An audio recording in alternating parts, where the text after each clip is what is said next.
ይህ ቤተ አብሲኒያ ኦንላይን የቋንቋ ትምህርት ቤት ነው። ከየትኛውም ዓለም ዳርቻ ባሉበት ሆኖ የሚፈልጉትን ትምህርት ከጠዋቱ 12 ሰዓት እስከ ሌሊቱ 8 ሰዓት ድረስ እንደ ፍላጎቶ በመረጡት ሰዓት በግልና በግሩፕ ይማሩ። መልካም ቆይታ። ቤተ አብሲኒያ የሁሉም ምርጫ። ሰላም ውድ የቻናላችን ተከታዮች እንዲሁም ደግሞ ውድ ተማሪዎቻችን እንዴት ናችሁልኝ? በያላችሁበት ሀገር ሁሉ ሰላማችሁ ብዝት ይበልልኝ።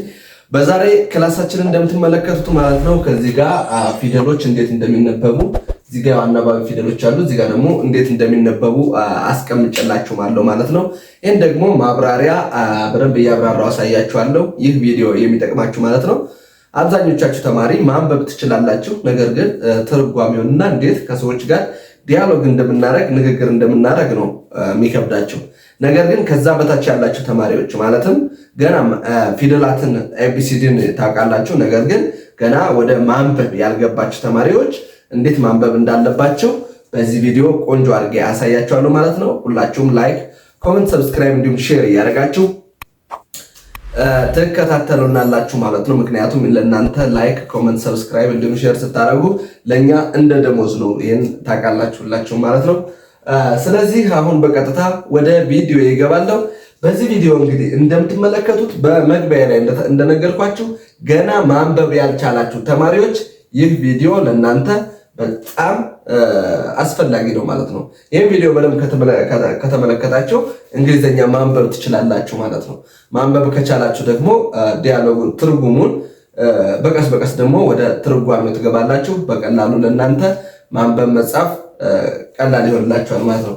አሁን እዚህ ጋር እንደምንመለከተው ከኤ እስከ ኤች ጽፈናል። ከኤ እስከ ኤች ያሉ ፊደሎችን ስንጽፍ ማለት ነው እያንዳንዱ የእንግሊዝኛ ፊደሎች በአማርኛ ትርጓሜ ያላቸው። በአማርኛ ትርጓሜያቸውን ካላወቃቸው ማንበብ አትችሉም ማለት ነው።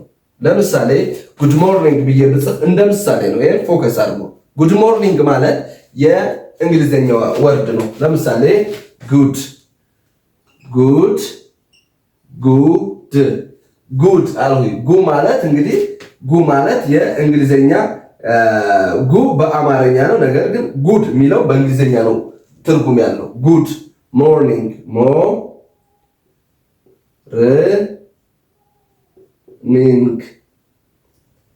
ጉድ ሞርኒንግ ጉድ ሞርኒንግ የሚለው ቃል ለምሳሌ ጉድ ሞርኒንግ የሚለው ቃል ፊደሉን ፎከስ አድርጋችሁ እዚህ ጋር እንድታነቡ ነው። እዚህ ጋር ምሳሌ የምሰጣችሁ እንዴት አማርኛ ልናነብ እንችላለን፣ በአማርኛ ከሆነማ ትርጉሙ እንዴት ነው ብላችሁ የሚል በውስጣችሁ ጥያቄ እንዳይፈጥርባችሁ ነው የማሳያችሁ። ጉድ ሞርኒንግ ማለት እንደምን አደርክ ማለት ነው። ጉድ ሞርኒንግ ማለት እንደምን አደርክ ማለት ነው። ነገር ግን እዚህ ጋር ለምሳሌ እዚህ ጋር እንደምትመለከቱት ጉድ ያልሁት ይሄ ነው። ጉ ገጉ ጉ ገጉ ጉ የሚል ፊደል ይሄ እዚህ እስከዚህ ጉ ይላል ማለት ነው። እቺ ደግሞ እዚህ ጋር የምትመለከቷት ድ ብዬ ነው ያነበብኳት። ከዛ እዚህ ጋር ሁለቱን ደግሞ እነዚህን እችን ሁለቷን ደግሞ ምናልባት እቺ ደግሞ ሞ በአማርኛ ማለት ነው ሞ ከዛ ይቺ ፊደል ደግሞ እዚህ ጋር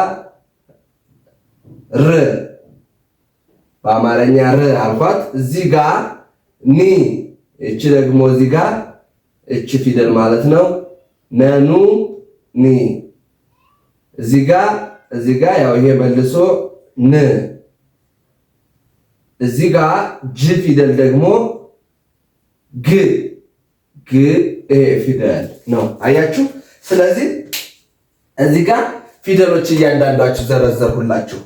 ነገር ግን በእንግሊዝኛ ቀጥታ አንዳንድ ልጆች ማለት አንዳንዴ እንዴት መረዳት አንዳንድ ቶሎ የማይረዱ ልጆች አሉ። እነሱን በደንብ ለማስረዳት ያው ከስራ ጫና ከምናምን በቀላሉ እንዲገባቸው በማለት ነው። ስለዚህ እዚህ ጋር እንደምታዩት ጉድ ሞርኒንግ በእንግሊዝኛ ቢሆን በቀጥታ በእንግሊዝኛ ቢሆን የምናነበው ጂኦኦዲ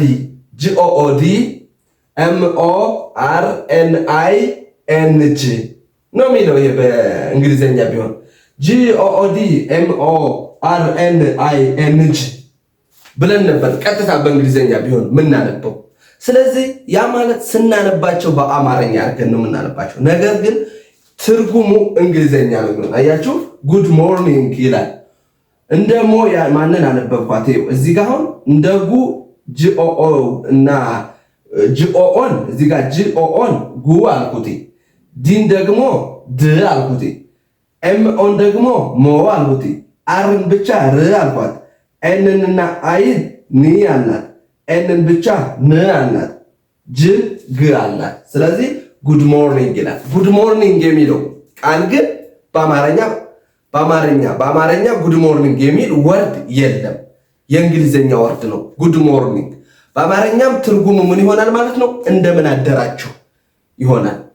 ለምሳሌ ኦሮሞኛ ቢሆን ወይም ደግሞ በወላይተኛ ቢሆን ወይም ደግሞ ሌላ ቋንቋ ቢሆን ለምሳሌ እንደምን አደራችሁ ማለት በቃ ለምሳሌ ኦሮሞኛ አካም ጅርታ ፈየንጉማ ስንል ኦሮሞኛ ቃል ነው።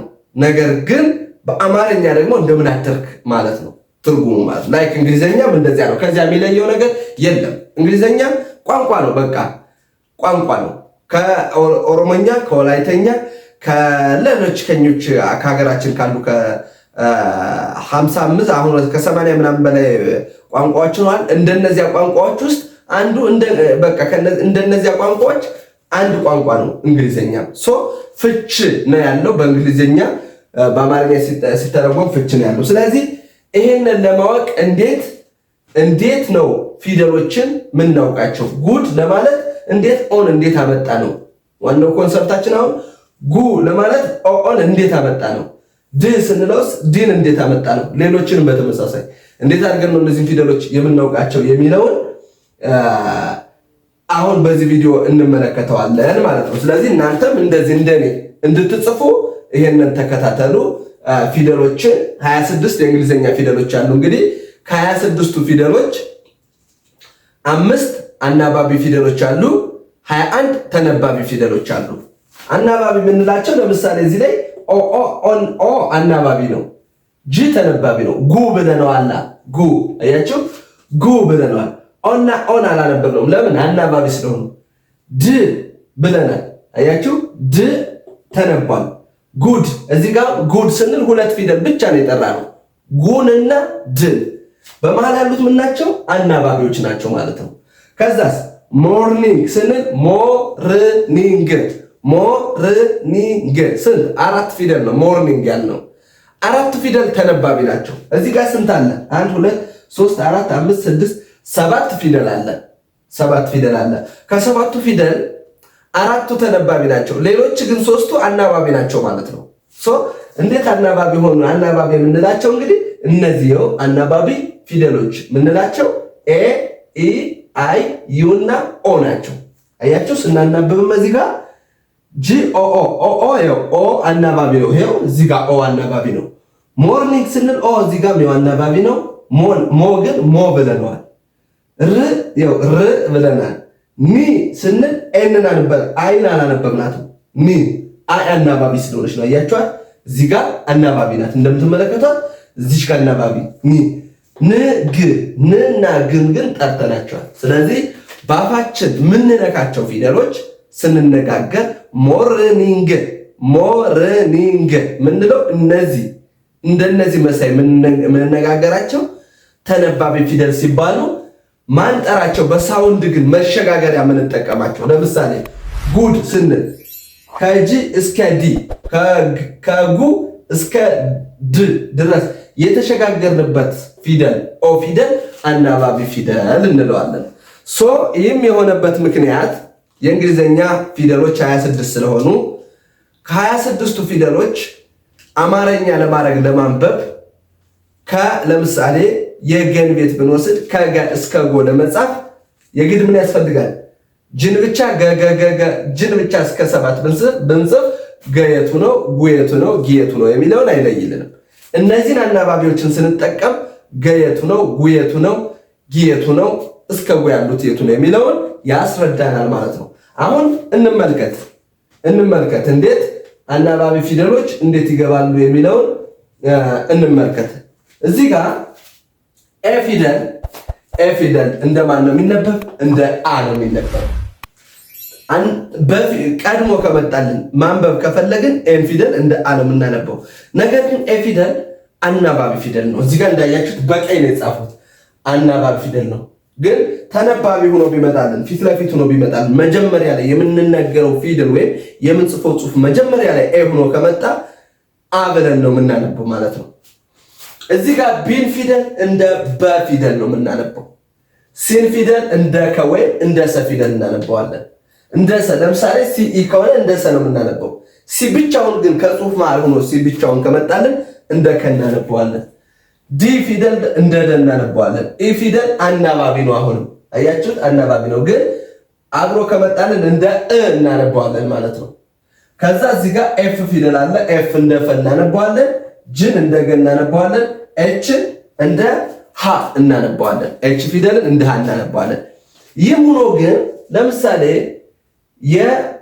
የቢን ፊደል ነው እቻ አናባቢ ስለሆነች አ ኡ ኢ አ ኤ ኦ የሚለው አናባቢ ስለሆነ አንይዘውም። አ ፊደል ኤ ነው፣ በቃ ሙሉን ኤ ነው። ከዛ ኢ ደግሞ ኢ ነው የሚሆነው። ግን ቢ ፊደል አሁን ከበ እስከ ቦ ያለ ፊደል በቢ ፊደል ነው። ለምሳሌ ቢ ፊደል በስንል ብቻውን ቢ በ አይባልልንም፣ አናባቢ እንጠቀማለን። ይሄው ኢ ቢ ፊደል አናባቢ፣ በ ስንል ኢ ፊደል አናባቢ ትሆናለች። ስለዚህ እዚህ ጋር ሰ ስንል ኤስ ኢ ሰ ትላለች። ሰ ኤስ ኢ ሰ እንላታለን። እቺ ፊደል ኤስ ኢ ከሆነች ሰ እንላታለን። ግን እቺ ፊደል ኤስ ሰ በኤስ ፊደል ናት ሰምትል። ግን ነገር ግን በጽሁፍ መሃል በኦርደር ለማሳየት ያክል ከ26 ፊደሎች ማንን ይወክላሉ እንደማለት በኦርደር እንደማሳየት ያክል ነው እንደዚህ ያደረኩላችሁ። ስለዚህ ሲኢ ካልን ደግሞ ሰ እንላለን ማለት ነው። ከዛ ዲ ብቻውን ፊደል ዲ ብንል ብቻውን ዲ ከመጣ ደም፣ ዱም፣ ዲም፣ ዳም፣ ዴም፣ ድም፣ ዶም መሆን አይችልም ብቻውን። ሶ ደ ስንል ኢ መኖር አለባት። ደ ስንል ኢ መኖር አለባት። ስለዚህ ኢ ተነባቢ ስለሆነች ይኸው አናባቢ ስለሆነች ሌላ አብሯት ተነባቢ ፊደል አልመጣልንም። በቃ ኢ ብቻ ናት። ለምን አናባቢ የሌላት እንደሌሎች ሁለት ያልሆነች እሷ አናባቢ ፊደል ናት። አያችኋት እዚህ ጋር አናባቢ ፊደል ናት። ኤፍ ያው ፈ እንላለን። ፈ ስንል ደግሞ ያው ኤፍ ኢ ነው። ገ ስንልም ጂ ኢ፣ ሃ ስንል ኤች ኢ ነው። ግን እዚህ ጋር ሃ የሚለው እንትን ስለሚለን ኤች ኤ እናደርገዋለን። ምክንያቱም አንዳንድ ፊደል ሃ ፊደል ሃ ስንል አ ነው የምንለው ሃ። ምክንያቱም አናባቢ ፊደል ማለት በሳውንድ ለስ የሚገባው ነው። አ ስንል ሃ ስንል ሃ አብሮ አ የሚል በአፋችን እንቅስቃሴ አ የሚል ቃል ስላለ ይሄ አንደን ነው። አሁን ይሄ እ ፊደል ነው ብለናል። በ ስንል እ ነው የምንለው። ይሄ እ ፊደል ነው እየደመርን የምንጽፈው ማለት። ስለዚህ ይሄን ፊደል ከበ እስከ ቦ እንዴት እንጽፈዋለን? እነዚህን አናባቢዎች እንጠቀም። ለምሳሌ በቡ ቢ ባቤ ብ ቦ ብለን ብንጽፍ ቡ ስንል ዩ ነው የምንጠቀመው ቡ። ከዚያ ቢ አናባቢ አይ እንጠቀማለሁ። አይን አናባቢዎችን ባ ስንል ኤ እንጠቀማለሁ። ቤ ስንል ኢ እንጠቀማለሁ። እዚህ ጋር ኢን በቡ ቢ ባ ቤ ብ ስንል የስድስተኛ ፊደል ወይም ደግሞ ሳድስ የሚባሉ ስድስተኛ ፊደሎች አናባቢ የላቸውም፣ ብቻቸውን ነው የሚሆነው። ቦ ስል ቢ ኦ አያችሁ፣ ኦን ተጠቀሙ። አሁን ከበ እስከ ቦን አሁን ለምሳሌ ባግ ብዬ መጻፍ ብፈልግ ባግ ብዬ መጻፍ ብፈልግ እዚህ ጋር አሁን ባግ ብዬ ባን ወስዳለሁ። እዚህ ጋር ኦኬ ባን ወስዳለሁ። እዚህ ጋር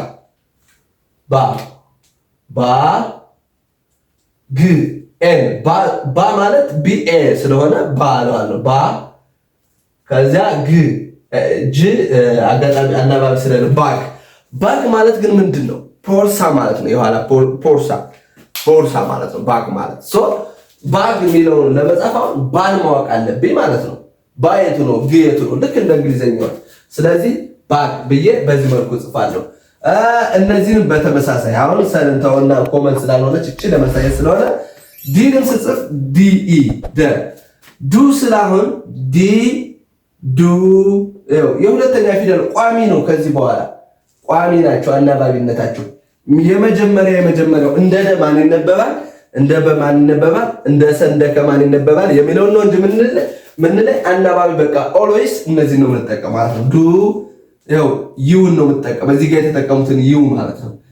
ዲ አይን ነው የምንጠቀመው። ዳ ስል ኤን ነው የምንጠቀመው። የጋራ ናቸው ማለት ነው። ዴ ስል ዲኢ እጠቀማለሁ ማለት ነው። ዱ ዲ ዳ ዴ ድ ዲ የስድስተኛ ፊደል አናባቢ ስለሌለው ዲን ብቻ ጽፋለሁ። ዲ ዶ ዲ ኦን አሁን ኤን ተጠቅም ያለው ኢን እዚህ ጋር አሁን ኢ ፊደሎች በቋሚነት አንድ አይነት ፊደል ነው የሚያስነብቡልን ማለት ነው። ምን ጊዜም ቢሆን የመጀመሪያው ፊደል እንጂ የሚቀየረው ለምሳሌ ኤ ፊደል ስንተኛን ፊደል ነው የሚያናብብልን? አራተኛን ፊደል። ኤ ፊደል ስንተኛ ነው የሚያናብብልን? አራተኛ ፊደል ስላቸው ይኸውላችሁ በአንድ በሁለት ቢ3 በአራት አራተኛን ፊደል አናባበልን ማለት ነው። እዚህ ጋርም ደንም ደ1 ዱ2 ዲ3 ደ4 አራተኛ ፊደል። ስለዚህ በአማርኛ ፊደል ውስጥ ሰባት አንዳንድ ፊደሎች ሰባት ቤተሰብ አላቸው። የሰባቱን ፊደሎች ለመወከል በእንግሊዘኛው ተመሳሳይ ትርጉም ለምን ሰጣቸው? ለምሳሌ ባ ስንል ኤን ነው፣ ዳ ስንልም ኤን ነው። ልክ የአራተኛ ፊደሎች በአማርኛ ስንቆጥር አራተኛ ፊደሎች አንድ እግራቸው አጭር ነው አይደለ? የትኛውም አይነት ፊደል ይሁን ባለ ሁለት እግር ከሆኑ አንድ እግራቸው አጭር ነው። ባለ አንድ እግር ከሆኑ ደግሞ ወደ ቀኝ ይጠመዘዛሉ፣ ወደ ግራ ይጠመዘዛሉ ብለን አይደል የተማርነው? ላይክ እንደዚያ እግራቸው አጭር እንደሆነ የአራተኛ ፊደሎች መለያቸው ኤ ፊደል ነው። ኤ ፊደል ፊደሉን ከለየን በኋላ እንደ በሚነበብ ፊደል ከሆነ ኤን ፊደል ስንጨምርለት አራተኛ ነው የምናደርገው። ላይክ እግሩ አጭር ፊደል አራተኛ እንደሆነ እዚህ ጋር ደግሞ ኤ ፊደል ሲኖር አብሮት ከምናነበው ፊደል ጋር አብሮት ከመጣ ያ ፊደል የአራተኛ ፊደል ነው ማለት ነው። እሺ ከዛ አንደኛ ኢ ፊደል ከመጣ የአንደኛ ፊደል ነው። ስለዚህ ኢ ፊደል አንደኛ ወይም ኢ ፊደል ለአንደኛ ቤቶችን ነው የሚያናብብልን ወይም አምስተኛ ቤቶችን ነው የሚያናብብልን። አምስተኛ ቤቶችን ለምን አምስተኛ ፊደልና አንደኛን ፊደል እንዴት ያናብብልናል የሚለውን እንመለከታለን ማለት ነው። ከዛ አይ ፊደል የሶስተኛ ፊደሎችን ሶስተኛ ማለት ይኸው እዚህ ጋር በአንድ በሁለት ቢ3 ይኸው ሶስተኛ ፊደሎች ለዚህ ላይ በአንድ በሁለት ዲ3 ሶስተኛ ፊደሎችን እዚህ ጋር ሶስተኛ ወደታችም ስመጣ ሃ ከሆነም ሃሁ ሂን ነው የሚያናበብ ሂ ነው የምንለው ሂ በአማርኛ ሶስተኛው ፊደል ማለት ሂ ነው ማለት ነው። ከዛ ዩ ደግሞ የሁለተኛ ፊደሎችን ያናብብልናል። የሁለተኛ ኦ ደግሞ የአምስተኛ ፊደሎችን ያናብብልናል። የስድስተኛ ፊደሎች አናባቢ የላቸውም ብቻቸውን። ያ ፊደል ራሱ ብቻውን ስድስተኛ ፊደል ወይም ሳድስ ፊደል ይሆናል ማለት ነው። አሁን እዚህ ጋር ዶን እንውሰድና ዶግ ብለን እንጻፍ እስቲ። ዶ እንጽፋለሁ። ዲኦ ነው ዶ የሚባል ግን አናባቢ የለውም። ለምን? ግ ስንተኛ ፊደል ነው? አያችሁ? ገ ጉ ጊ ጋ ጌ ግ ጎ ስድስተኛ ፊደል ስለሆነ አያችሁ አናባቢ አይኖረውም። ስለዚህ ብቻውን ነው የምጽፈው። ዶግ ማለት ግን ምን ማለት ነው? ውሻ ማለት ነው። ዶግ ማለት በአማርኛ ስንፈታ ውሻ ማለት ነው። ዶግ ስንጽፍ እንደዚህ ነው። ዶን ማወቅ ግን ዶ ፊደልን ማወቅ አለብን ማለት ነው ዶግ ለመጻፍ። ሌሎችንም ቃሎች በተመሳሳይ ማለት ነው። ስለዚህ እዚህ ጋር ፊደሎችን ከ1 እስከ 7 ድረስ የሚያጽፉልን አናባቢዎች እነዚህ ናቸው። እንቀጥል። ከዛ ኢፊደል አናባቢ ስለሆነች አሁን የላትም። ኢፊደል አናባቢ ናት። ተመልከቷት፣ እዚህ ጋር ኢ አናባቢ ናት። አናባቢ ስለሆነች ራሷ ብቻዋን ካገኘናት እንላታለን። ነገር ግን ፊደል በፊደል ደረጃ ከሀ እስከ ፐ ካሉት ፊደል ውስጥ አታናብብልንም፣ አትወክልልንም። ከወከለችም አንድ ፊደል ብቻ ነው የምትወክልልን። ለማንን? እን ፊደል። ለምን? አናባቢ ስለሆነች። ዲ ፊደል ግን ደን ፊደል ወክላልናለች። ደን ፊደል እስከ ዶ የያዘልን ዲ ፊደል ነው። ላይክ እንደዚህ ኢ ፊደል እስከ 7 አትይዝልንም። አንድ ፊደል ነው። ለምንድን ነው? አናባቢ ፊደል ናት። this is vowel letters of in English. So e a I o a there are 5 እነዚህ አምስቶች there are in English vowel letters ናቸው። vowel letter ማለት አናባቢ ፊደሎች። ሌሎች ቲዮኒ ዋን ኮንሶናንት ሌተርስ ማለት 21 ደግሞ ኮንሶናንት ናቸው ወይም ተነባቢ ፊደሎች ናቸው ማለት ነው። ሶ በዚህ መሰረት እንዳለን ፈን ግን ኤፍ ፊደል እንደ ፈ ይወክልናል። ስለዚህ ፉ ስንል ፉ የሁለተኛ ፊደሎች አናባቢ ማን ነው? ዩ የቱ ይሄ አናባቢ ዩን እንጠቀማለሁ። ፊ ሶስተኛ ላይ ስንጽፍ ፊ ካለን ሶስተኛ ፊደሎች ስንጠቀም ማን ነው የምንጠቀም? አይን ፊደል ይሄው አይ የቷን ይችን አይ ማለት ነው። ኦኬ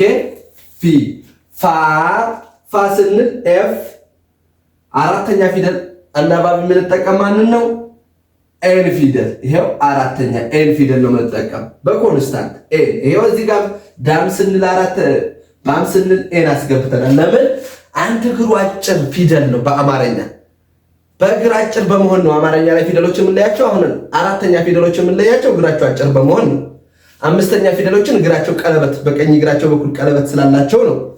ሁለተኛ ፊደላቸውን በቀኝ በኩል ቅጥል ስላላቸው ነው የምንለያቸው። ሌላው ስድስተኛ ፊደሎችን በአናታቸው በኩል ቀለበት ስላላቸው ነው። አንዳንዶች ደግሞ እግራቸው አጭር ነው የሚሆነው በቀኝ በኩል። በዚያ ነው እነዚህን ደግሞ የምንለየው። ኢ ካለች አንደኛ ፊደል ነው። አብሮት የሚመጣ ዩ ካለ ሁለተኛ ፊደል ነው። አይ ካለች ሶስተኛ ፊደል ነው። ኤ ካለ አራተኛ ፊደል ነው። አምስተኛውንም ፌ ኢንን ነው። ስድስተኛ መሆኑን የምንለየው ብቻውን ከሆነ በስድስተኛ ፊደል ነው ማለት ነው። እሺ ኤፍ ኦ ካለ ሰባተኛ ፊደል ነው። ስለዚህ ሰባተኛ ፊደል ይሄን እናረጋለን ማለት ነው። ስለዚህ በዚህ መሰረት ስንጽፍም እንደዚህ ነው የምንጽፈው። ገንም በተመሳሳይ ይሄው ጉ ስንል ይሄው ጂ ዩ የሁለተኛ ፊደል ዩ ስለሆነ ጂ አይ የሶስተኛ ፊደል አይ ስለሆነች ጂ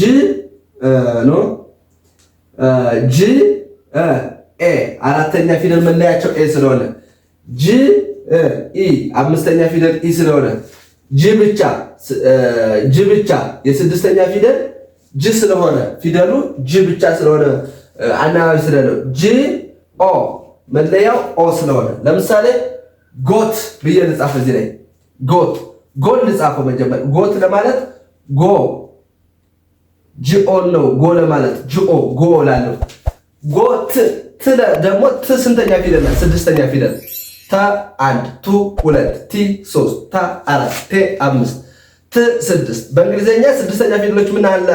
ሳድስ ፊደሎች ምን ናቸው ብለናል? አናባቢ የላቸውም። ስለዚህ እንደ ተምትነበብ ፊደል በእንግሊዘኛ ማናት? ቲ። ስለዚህ ቲን ብቻ እጽፋለሁ። ጎት ይላል። ጎት ማለት ምን ማለት ነው? ፍየል ማለት ነው። ሶ በዚህ መልኩ እንቀጥላለን። ሃንም ይኸው ሁ ስንል ይኸው ጂ ዩ የሁለተኛ ፊደል አናባቢ ስለሆነ ጂ ማን ነው? ኤች እንደ ሃ ነው የሚነበብ። ኤች አይ ሃ እንላለን ማለት ነው።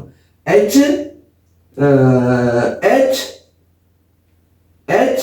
ኤ ማን እንላለን? ሃ እንለዋለን። አራተኛ ፊደል ኤ ስለሆነ ኤች ኢ ሄ እንላለን። አምስተኛ ፊደል ኢ ስለሆነ ኤች ብቻውን ህ እንለዋለን። ስድስተኛ ፊደል አናባቢ ስለሌለው ኤች ኦ ምን እንላለን? ሆ እንላለን። ሆ ስለዚህ ሆ እንለዋለን ማለት ነው። ይሄ ሆ የምንለው የሰባተኛ ፊደል አናባቢ ኦ ስለሆነ ማለት ነው። መልካም። ስለዚህ በዚህ መሰረት መጀመሪያ እነዚህን ከኤ እስከ ዜድ ያሉ ፊደሎች እንደማለት እንደሚነበብ አሁን እንመለከታለን ማለት ነው። እዚህ ላይ ኤች ላይ ነው የቆመን። ኤች እንደ ሃ ያስነብባል። እንዳየዋችሁ ብቻውን ኤች ብቻውን ሃ አይሆንልንም። አናባቢ የግድ እነዚህን መጠቀም አለበት። ከ1 እስከ 7 ማንን ይጠቀማል የሚለውን ተመልክተናል። ከ1 እስከ 7 ማንን ይጠቀማል።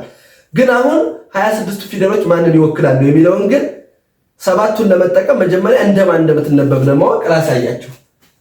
አሁን እስከ ኤች አይተናል። ኤች ካልን በኋላ ማን ነው? አይ ፊደል አናባቢ ነች። ጄ ነው። ከዛ ጄን እንደማን እናነባዋለን? ጄን እንደ ጀ ነው የሚነበብ ጄ። እዛ ኬ ነው አይደለ? ኬ እንደማን ይነበብልናል? እንደ ከ ነው የሚነበብ እሱ እንደ ከ አንዳንዴ ኢንፎርማል ሆኖ እንደ ቀ ይነበባል። ኤልን እንደማን እንጠቀማለን? ኤል እኩል ነው እንደ ለ እንጠቀመዋለን። ኤምን እንደማን እንጠቀማለን? ኤም እኩል ነው እንደ መ። ኤስን እንደማን እንጠቀማለን? እንደ ሰ ኤስን እንደ ሰ እንጠቀማለን ማለት ነው። እሺ ኤልኤምኤንኤስ ኦን እንደማን ነው የምንጠቀመው መሰላችሁ? ይሄ ይኸውላችሁ እዚህ ጋር አለ። ተነባቢ ፊደል ነው። ኦ ፊደል ተነባቢ ፊደል ነው። ኦ ፊደል ኦን እንደ እዚህ ጋር እንደማን ነው የምንጠቀም? እንደ ኦ አይን እንደ ኦ ነው አይደል ያልኳችሁ? እዚህ ጋር ነው አይን ኦን ነው እንደ ኦ የምንጠቀመው ማለት ነው። ስለዚህ አይን እንደ ነው የምንጠቀማት እንደ እችንም ፊደል እንደ ወይም ደግሞ በዛኛው ጻፍላችሁ እንደ ይሄን ማለት ነው። እንደ ነው የምንጠቀማት። ኦን ነው እንደ ኦ። ለምን በቀይ የጻፉላችሁ አናባቢ ፊደሎች ናቸው። እሺ ፒን እንደማን ነው የምንጠቀመው?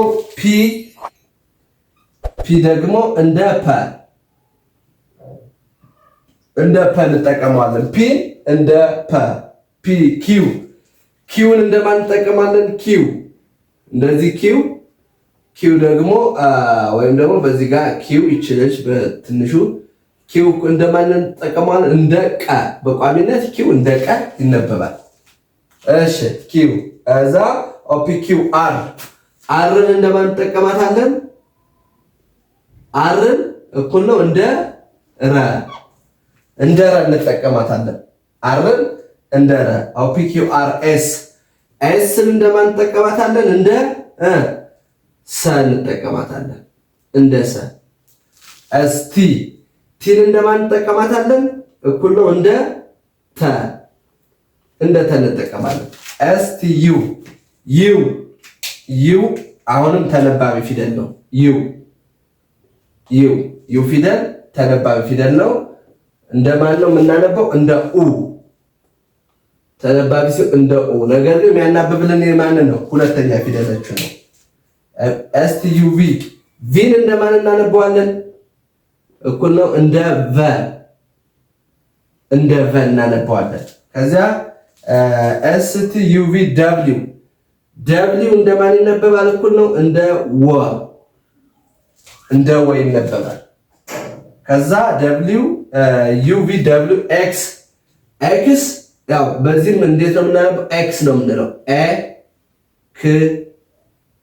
ኤክስ እንደዚህ ነው። ኤክስ ነው የምናነበው። ዋይን እንደማን እናነበዋለን?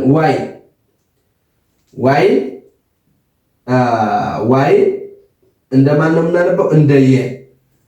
እንደየ ዜድ የመጨረሻው ፊደል ዜድ እንደማን ይነበባል? እንደ ዘ ይነበብልናል።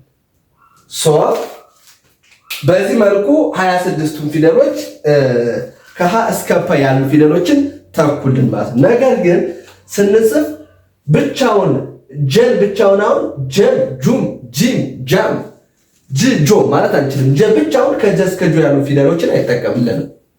በቅድም እንዳልነው ጀ ስንል ኢን መጠቀም እንችላለን። ጁ ስንል ይውን፣ ጂ ስንል አይ፣ ጃ ስንል ኤል፣ ጄ ስንል ኢን፣ ጅ ስንል ጀን ብቻ፣ ጆ ስንል ኦን እንጠቀማለን። ስለዚህ እዚህ ጋር በእነዚህ ወኪል ምክንያት አማካኝነት አናባቢዎችን በመጠቀም ከጀ እስከ ጆ ቅድም በመጀመሪያው እንዳሳየዋችሁ አንዱ ፊደል ብቻ መጀመሪያ ከአንደኛ እስከ 7ኛ ፊደል 7ቱን ቤተሰብ ሊወክልልን አይችልም። ማንን እንጠቀማለን? እነዚህን ቫውል ሌተሮች እንጠቀማለን። በዚህ መልኩ ነገ ሙሉዎችንም እነዚህን በደንብ አጥኑ። ነገ ደግሞ እስከ 7 ያሉትን አብረን እንደመጀመሪያችን ቅድም እንዳየነው እንደመጀመሪያው እየጻፍን እናያለን። ቪዲዮውን ላይክ እንዲሁም ሼር አድርጉት። ሐሳብ አስተያየት ካላችሁ ደግሞ ኮመንት ላይ ጻፉልኝ። እንዲሁም ሁልጊዜ ዩቲዩብ ላይ ስጭን ቪዲዮዎች እንዲደርሷችሁ የኖቲፊኬሽን ምልክቷን ተጫኑ ማለት ነው። ከዚህ በተረፈ በግል ለመማር የምትፈልጉ በሳምንት ለ5 ቀን በቀን ደግሞ ለ1 ሰዓት ዘወትር ከሰኞ እስከ ዓርብ ትምህርቶችን በቀጥታና በኦንላይን እንሰጣለን። እዚህ ስር ላይ ባስቀመጥኩላችሁ ስልክ ቁጥር ወይም ዲስክሪፕሽን ላይ ባለው ስልክ ቁጥር በመደወል ትምህርታችን መማር እንችላለን። መልካም ጊዜ፣ መልካም ቆይታ። አብራችሁ ስለቆያችሁ አመሰግናለሁ። መልካም ጊዜ